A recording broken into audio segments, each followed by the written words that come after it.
Welcome back to my another new blog. আমি মেঘলা। সবার কী অবস্থা, কেমন আছেন? আশা করছি সকলে বেশ ভালো আছেন।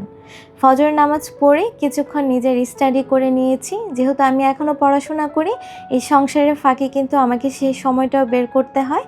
তো ঠিক আলো ফোটার আগে আমি যেটা করি, আমি আমার নিজেকে একটু সময় দিই।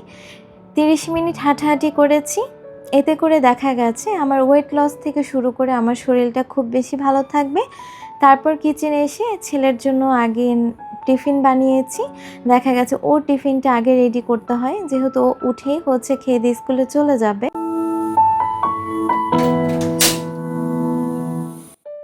তো রামিমকে বিদায় দিয়ে যেটা করি, আমাদের দুজনের জন্য ওয়েট লস একটা নাস্তা রেডি করি। তো আজকে কি বানাচ্ছি সেটাই আপনাদের সাথে শেয়ার করছি।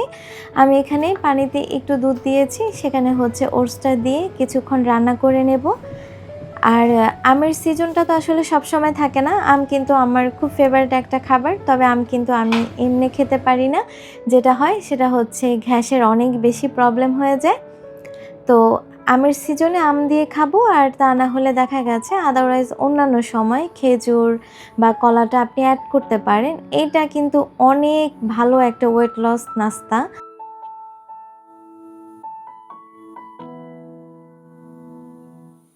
প্রতিবারের মতো সে একই কথা আবারও রিপিট করছি। আমার ভিডিওটিতে একটি লাইক দিয়ে যাবেন প্লিজ। আর যারা নতুন আছেন, ভিডিওর কোনো অংশ যদি আপনাদের কাছে ভালো লেগে থাকে তাহলে প্লিজ সাবস্ক্রাইব করে আমার পাশে থেকে যেতে পারেন।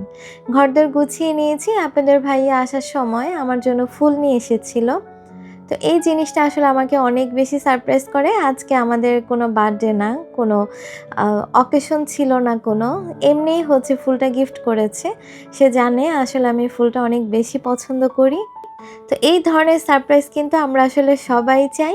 আমার ভিডিও কিছু ভাইয়ারাও দেখেন, তাদের উদ্দেশ্য করে বলছি যে আপনারাও আপনাদের ওয়াইফকে, আমার আপুদেরকে অবশ্যই একটু ফুল গিফট করবেন মাঝে মাঝে। তো যাই হোক, ঘরদোর গুছিয়ে ঝটপট রান্নাটা বসিয়ে দিয়েছি। আজকে গরুর মাংস একদম ভুনা করব, আর চিংড়ি দিয়ে বরবটিটা ভর্তা করেছি। তো বরবটিটা আমি সিদ্ধ করে নিয়েছিলাম কিছুক্ষণ। এর সাথে আজকে আমার মেনুতে ছিল ডাল, আর ডালটা এখন ফোড়ন দিচ্ছি। হালকা একটু রসুন আর পেঁয়াজের ফোড়ন দিলে ডালটার স্বাদ কিন্তু অনেক বেশি বেড়ে যায়। সেই একই ফোড়ন আমি একটু গরুর মাংস অ্যাড করেছি, এতে করে গরুর মাংসের স্বাদ কিন্তু অনেক গুণ বেড়ে যাবে। কে কীভাবে গরুর মাংস রান্না করেন জানি না, আমি কিন্তু ম্যাক্সিমাম রান্নায় মেখে বসিয়ে দিই, এতে করে আসলে অনেক বেশি টেস্ট হয়। তো সব শেষে যেটা হয়, হেল্পিং হ্যান্ড কিন্তু কাজ করে চলে গেছে। রান্না শেষে কিন্তু আবার এক গাদা জিনিসপত্র বের হয়েছে, সেগুলো ক্লিন করে বেসিনটা ক্লিন করে ফেলেছি। এদিকে মাংসটা যেহেতু আমি ভুনা করছি, তো আমি মাংসের পানিটা দিয়ে কিন্তু মোটামুটি মাংসটা রান্না করার চেষ্টা করেছি আস্তে আস্তে কষিয়ে। তো রান্নাবান্না শেষ করে ফ্রেশ হয়ে এখন তাদেরকে বিদায় দিচ্ছি। মাশাল্লাহ, আজকে আমার ছোট বাবু ফার্স্ট জুমার নামাজ পড়তে যাচ্ছে। সবাই কিন্তু অবশ্যই মাশাল্লাহ বলে যাবেন। তিনজনকে অনেক বেশি সুন্দর লাগছে আলহামদুলিল্লাহ, আল্লাহর কাছে লাখ লাখ শুকরিয়া। দুপুরে লাঞ্চ শেষ করেছি আমরা সকলে মিলে। আজকে যেহেতু ফ্রাইডে ছিল, তো ছুটিতে আমরা একটু বেরিয়েছি আমার নতুন ফ্ল্যাটের জন্য ফার্নিচারের খোঁজে। তো এখন মোটামুটি দেখে যাচ্ছি। তো আমরা আজকে এসেছি আক্তার ফার্নিচারে। এখানে কিন্তু একদমই ভিডিও করা নিষেধ, তারপর আমি জাস্ট একটু আপনাদেরকে বোঝানোর জন্য একটুখানি ধারণ করেছি। তাদের ফার্নিচারগুলো এই কোয়ালিটির, অনেক বেশি এক্সপেন্সিভ। একটা খাটের প্রাইস 1 থেকে 1.5 লাখ টাকা, এবং এছাড়া আসবাবপত্র তো আছেই।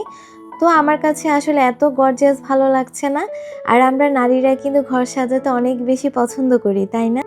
আমার কাছে মনে হয় আমরা প্রত্যেকেই কিন্তু আসলে ফার্নিচার এত বেশি পছন্দ করি।